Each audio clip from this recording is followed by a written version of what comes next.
In this video, I'm talking 5 things that I hate about traders, and we're getting started right now. Now, please understand, guys, I have been trading for about 9 years, and I have a severe love for the sport, love for the craft that is trading and investing. I want to go home and rethink your life. I want to go home and rethink my life. Now, please understand, guys, as I get started in this video, I hate these things about the trading community, but I am a trader myself through and through. I've been, fascinated and passionate about learning more about the markets for the last 9 years of my life, and I've been on YouTube sharing my journey and thoughts and learned lessons for the last 6 years. Without further ado, let's jump into point number 1, the first thing that I hate about traders. And it's not necessarily their fault, it's just something that I really dislike about the trading community as a whole. Point number 1 is that most people don't actually have any kind of trading plan. They're trading from their heart, which is a terrible place to trade from. A lot of people are trading off of the cuff, and one of the most frustrating things that I deal with as a content creator is during live streams when somebody pops in there and says, Nick, is gold going up or down on NFP? And the reason this frustrates me so much is because it gets to the core of what so many newbie traders do.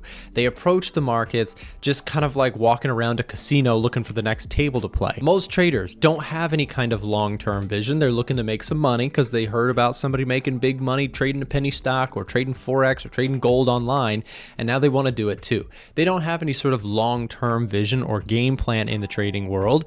They're just looking to make some money because they saw somebody do it before them. It's the old adage, it's like if your neighbor says he's making a ton of money in the stock market, it feels really dumb if you're not making that kind of money too. So you jump in and everybody does that, and it eventually leads to a big market crash, right? Crowd sentiment when people first jump into the trading space is, I want to get rich quick. I saw somebody make 5 grand on options in a single day. I want to do that too. And that leads me to where we're going here, which is most people, like I said, have a lack of any kind of trading plan. They don't truly spend any time back testing a system or building out a strategy. They just kind of start going. And like I said, one of the most frustrating things that I deal with as a content creator is people just saying, but Nick, is gold going up or down? As if I know with magical intuition what the market is going to do next. Very oftentimes what people mistake for a profitable trader versus a beginner trader is people think profitable traders just know what's going to happen next in the markets, whereas that's so far from the truth. Profitable traders simply make educated guesses and they manage risk appropriately. Which brings me to point number 2. The most frustrating thing about the retail trading space is that so many traders out there are over leveraging and don't use any kind of risk management in what they're doing. Traders are fascinated by taking a $1,000 account and turning it to 5 grand, but you can't do that without having really inappropriate and high risk approach to the market. Meaning most traders are risking their whole account to try and double and triple it. And what people are not telling you, they might show you on YouTube when it works, but most of the time, 9 times out of 10 or more, people are taking their $1,000, trying to turn it 5 grand, and it actually just ends up going to 0. One of the most frustrating things that I hate about the trading space is that most people, and it's not the trader's fault, right? New traders who hear about this on YouTube, there's a survivorship bias. And what I'm going to talk about here is really, really important. When you see somebody take $1,000 and turn it into 5 grand on YouTube, you have to understand that although you're seeing that video, you're not seeing the 99 videos before it where that person took $1,000 and they're like, okay, we're going to 5 grand, and it went right to 0, right? So there's this survivorship bias. The ones that survive, the really good stories make it to the headlines, and you think, oh, I can do that too. What's not really being shown to you is that most people who are trying to flip accounts quickly are blowing them quietly and never hitting the upload button. Social media has done people a massive disservice in the trading space for that reason, people who abuse it and use it to sell get rich quick ideas. All of the profitable traders that I know preach in and out the idea of slow and steady gains are going to keep you around for the long term. People who try to flip accounts quickly are here for a few weeks and then they blow their account and they're gone for good. That is something that I really hate about the trading community. But again, it's not me blaming newbies who don't know better. It's me frustrated by the kind of situation where people are just so attracted by the shiny object effect, where they want to hear about this amazing strategy that can triple their account in a week, but they don't want to hear things about risk management and going slow and steady. The third thing that drives me absolutely crazy in the trading space is the know-it-alls and the hindsight warriors. Now, being on YouTube for the last 6 years, there's been many times where I am dead wrong about something. I do a lot of videos where I'm talking about kind of the latest market moves and what I'm seeing in the markets and my trades and things that I'm looking at. And I'm often wrong, right? Again, I said earlier that profitable trading does not mean you're right all the time. It means that you're right sometimes, you're wrong sometimes. When you're right, you make it count. And when you're wrong, you do damage control the best you possibly can. But being wrong is not bad at all as a trader. Everybody is wrong. The markets by their very nature are not always predictable. But in YouTube, and I know that I'm venting here a little bit as a content creator, but this applies to even people who don't have YouTube content creation or anything like that. You can read those comments and you'll see people who said, oh, well, Nick, you should have known that gold was going to do that, or you should have known that the NASDAQ was at the top, right? That kind of thinking, that hindsight bias, that hindsight warrior, you already know what happened and now you're commenting on what did happen. Oh, you should have known this, or you should have done that. If you entertain that way of thinking, you will never be a profitable trader, because you can't act in hindsight when you're trading the markets, because at the end of the day, you don't make money on what happened previously, you make money on what's happening today, right? So if you're trading gold, imagine trying to tell the market, oh, well, I was long over there, you just didn't see it, right? That's ridiculous. If you're going to trade gold, you have to make a prediction, or you have to make a sort of call on where it's going next. And what is so frustrating about the trading space is there's so many people out there who are all through the comment section saying like, oh, well, it was obvious that it was going to do this, or it was obvious it was going to do that.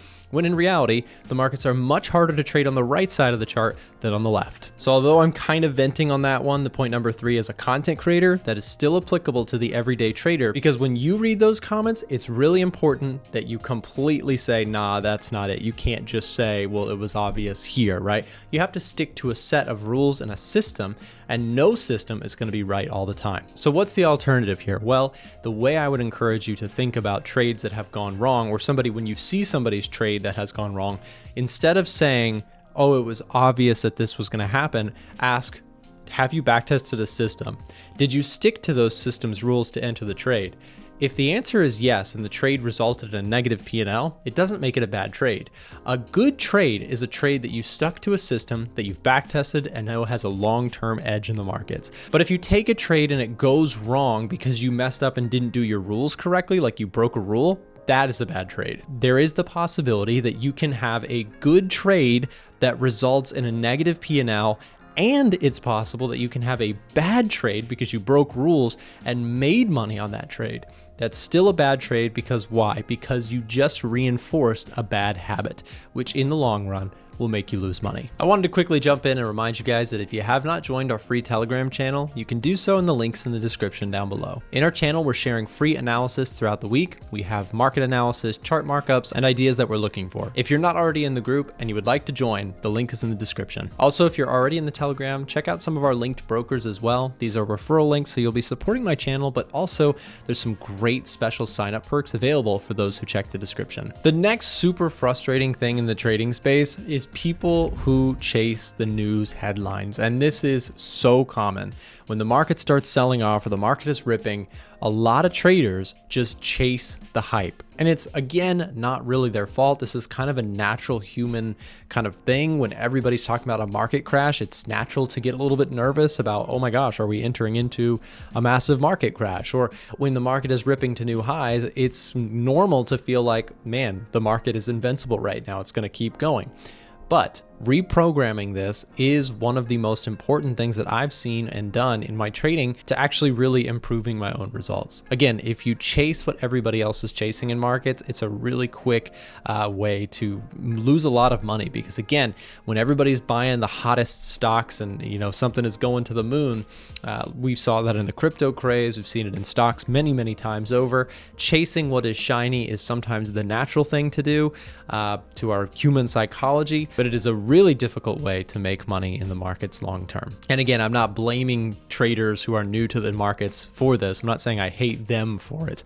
I'm saying I hate this about the trading community, really, because again, this is just something that we see peddled all over, news media, right? Whenever we see a big fear around the markets, people start getting the recession headlines and the market's going to crash. And obviously it does get a lot of clicks, and I'm guilty of doing this a little bit myself, right? Fear sells on social media media and for news outlets and things like that. Let's be honest, that does get a lot of clicks. But it is important as a trader to keep a level head and say, look, okay, if everybody's scared, we can actually flip that around. And that's where some of my best trading opportunities in my trading career have been. When everybody's terrified or everyone is euphoric, finding contrarian signals can be really powerful. And number 5, this one is maybe relatable to a lot of us. Cryptic traders, or the kind of better than you traders. The ones that when you're scrolling through social media or you're watching a video, they basically just say that everybody else's approach to the markets is inferior to their own. Here's one thing that I've learned over the years of doing this on YouTube. I've had the great honor of interviewing many professional traders, people who manage money professionally on an institutional basis, all the way down to people who have proven, verified track records in the retail trading space. The thing that I found is that everybody does it a little bit differently, and there is not one path to trading success. Many times, content on the internet will tell you otherwise. They'll tell you like, oh, our way of trading is better than all, right? The people who are very cryptic about, oh, it was, I just have the magic formula to beating the markets, and there's some secret entry pattern that I have that you don't have that's making me so good at trading. That stuff drives me crazy because at the end of the day, like I said, I think there's many ways to trade profitably. There's people who will focus on lower time frames, higher time frames, technical analysis, fundamental analysis, all sorts of different approaches to the market. But what I've found over the years of doing this, and from interviewing people who have proven records, there's many different trading styles that can work for different people. What I would encourage you to do is ignore people who are like that. Anybody who tries to act like their way or the highway in the trading space, I completely, do not focus on, because they haven't really been around the block enough. They don't have a full worldly view of the trading world to kind of say, look, I like what I do, but I understand that there's people who do different things and do it well. So at the end of the day, avoid people who kind of have a ton of arrogance in the markets. That is super dangerous. Now, one of the most common questions that I get on my YouTube channel from traders who are trying to improve is the problem with having a smaller trading account. And on the screen right now, I've put together a video here that I think might help you with this. Here's 5 key ways that traders with smaller accounts can scale up effectively in the markets. This is a heavily requested video that I'm excited to share with you next. Click that video to get it started, and I'll see you there.